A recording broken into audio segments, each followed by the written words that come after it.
What's up everyone, it's me Tinashe, and I want to give a special hello to LawsonMusic.com. Thanks so much for setting up this interview, and they emailed me the questions, so I'm going to get to answering them.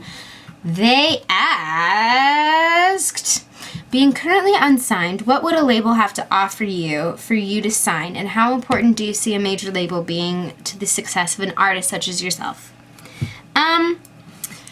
At this point, I'm really enjoying having the freedom of being unsigned and being able to, make music that I'm passionate about or things that I think are cool. And a lot of the times, when you bring on a label, that's just a lot of other opinions that you have to deal with. And sometimes, it can get a little bit, there can be some tension. So I'm actually really relieved to be unsigned. And I've been signed to 2 major labels before, Universal Republic and Sony Columbia, so I know what it's like, and as far as an artist such as myself, I think it's important to sign with a major label eventually if you're looking for certain things that labels can give you, such as funding, which a lot of the times is the hardest thing to get when you're an unsigned artist, but really besides that, you can do it all on your own. As long as you find the right people to help you out. So, as far as what would a label have to offer me to sign with them, I definitely want a great deal, and I'm not going to settle for something that I feel like, I don't want to be the 2nd or 3rd priority on a label. I want to be, definitely number 1, not one of.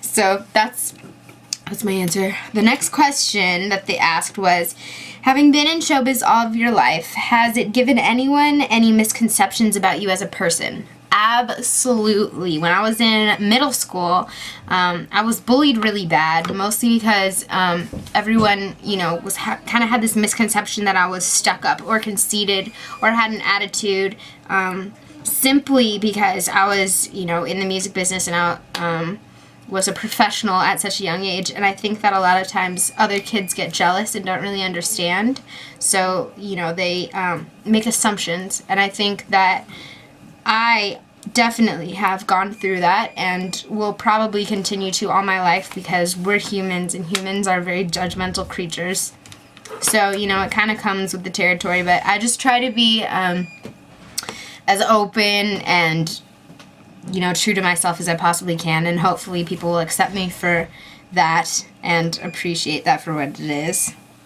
The next question says, you direct all your music videos. Is that something that you wish to continue and expand and build upon, maybe even directing for other artists? Or is it just temporary until you have the funds / write tracks for another director?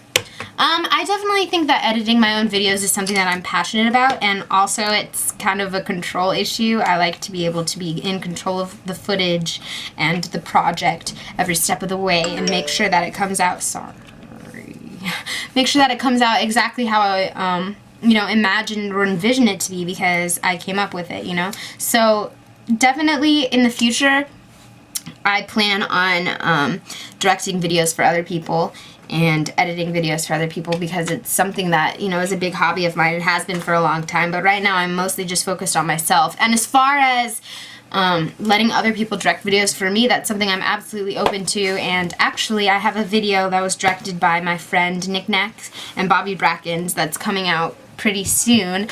It's called Chainless, so make sure that you look out for that and check it out. It'll be coming probably mid-January.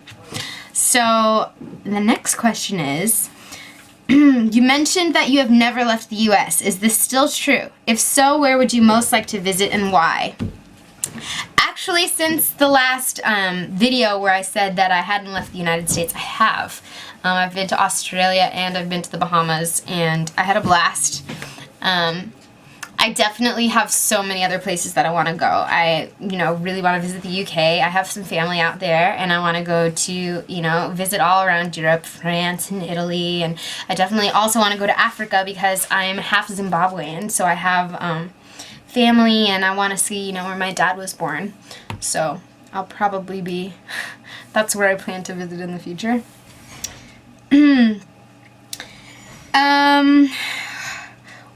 What are some of the darker aspects of the music industry that the public may not be aware of, and what advice would you give to upcoming artists when dealing with labels, A&Rs, etc.?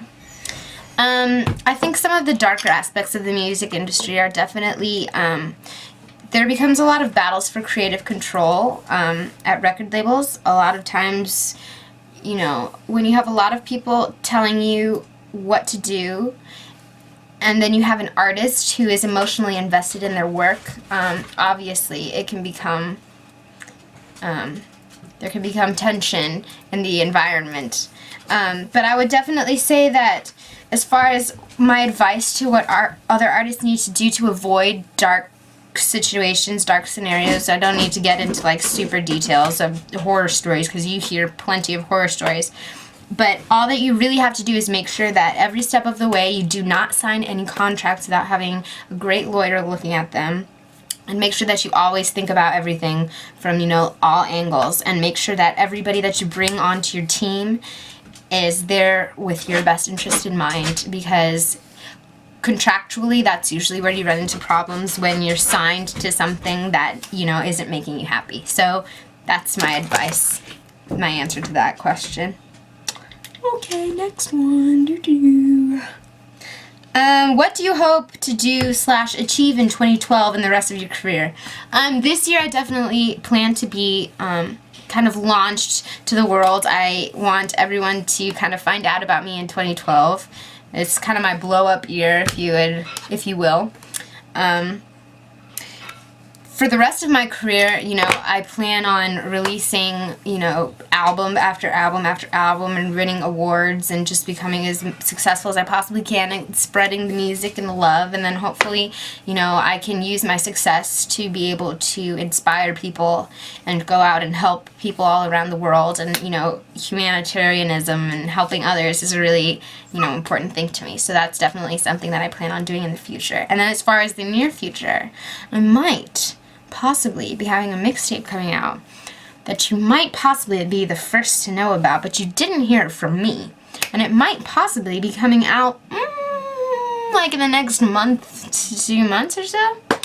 So I don't know, but that's just a rumor I've heard around here. I'm not sure how reliable that is. 2011 is nearly up.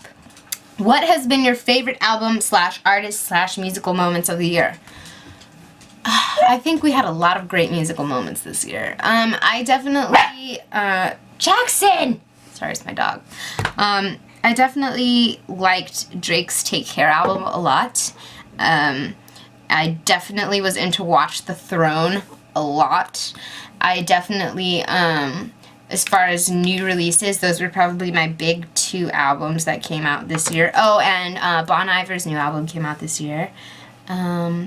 And Britney's new album came out this year. I think it's been a great year for music. Everybody's released albums and, you know, cool stuff has happened. And I definitely think that music is going in a really cool direction right now. So I'm really excited to be a part of the new wave of 2012 music that's about to hit everyone. You know what I'm saying? Alright, next question says, with us being a UK-based site, are there any British artists that you are rating right now? British artists. I would like to get to know more British artists because I don't know that many, but I am aware that there is another Tinashe who is a British folk artist. So he's actually really dope, so you should check out his stuff on the internet. You know, fun fact, a lot of other Tinashes in this world are males. It's a predominantly male name. But yeah, so you can check him out. Alright, the next question said, what would a man or woman have to do to win Tinashe's heart? I think the biggest thing that you have to do to win my heart is, you have to be interesting and, you know, keep me entertained. And I think somebody who is intellectual and has stuff to talk about and is interested in art and culture and, you know, things that are intellectually stimulating to me. I think that's a really big one. And also just, you know, respect and ambition are huge things as far as finding someone to be in a relationship with. The next question is, give us some details about your album. How finished is it? Who's on it? And if you could get anyone, who would you want on it? My album, I haven't started working on my album yet. Right now I've been working on just singles and music and accumulating, you know, like a body of work and really working with different producers and kind of hashing out, you know, just the different directions of all the specific projects that I'm working on. And as far as my album sound, it could, you know, it could go either way. And for who, it's not going to be super poppy, I can tell you that right now, but it's definitely going to be fun and awesome. And if there were probably anyone that I could put on my album right now, I would want Sade on it, I would want The Weeknd on it, and I would want Drake on it, and Kanye. Yeah, those are like my top requests. So if any of y'all are watching the video and you're like interested, like, hey, Tinashe wants to make a song, maybe I should hit her up. I got my phone right here. You can hit me whenever, you know, it's all good. So, okay, so the last thing says, although your song Artificial People is quite a carefree club song, the concept of artificial people is actually quite deep. Elaborate on that. Alright, well, when I was in the studio writing Artificial People, I was really kind of inspired by the concept of, you know, people everywhere around us being fake, because I think we can all kind of relate to that. We all know someone in our life who's a liar, hypocrite, pretends to be who they're not, or, you know, hasn't really figured it out, or is seemingly synthetic. And I think that that was something that we can all relate to, and as a songwriter, I think that it's fun in club songs or in party songs or in upbeat dance songs to bring out an emotion. And I think that Artificial People evokes a strong emotion out of people. It's very reactional because everyone can kind of relate to that feeling of dealing with someone who's fake and not giving them the real. And so that was basically the concept behind it. It goes out to all of the fakers in the world, and I think that people can, you know, dance to it and also just really be like, yeah, I feel you on that, you know? So that was it. Thank you so much, Laws of Music, for sending me the questions. I can't wait to visit the UK sometime soon and come talk to you all in person. Thanks for watching, everyone. Have a wonderful day. Much love. For the United States, it's Tinashe. Love ya. Bye.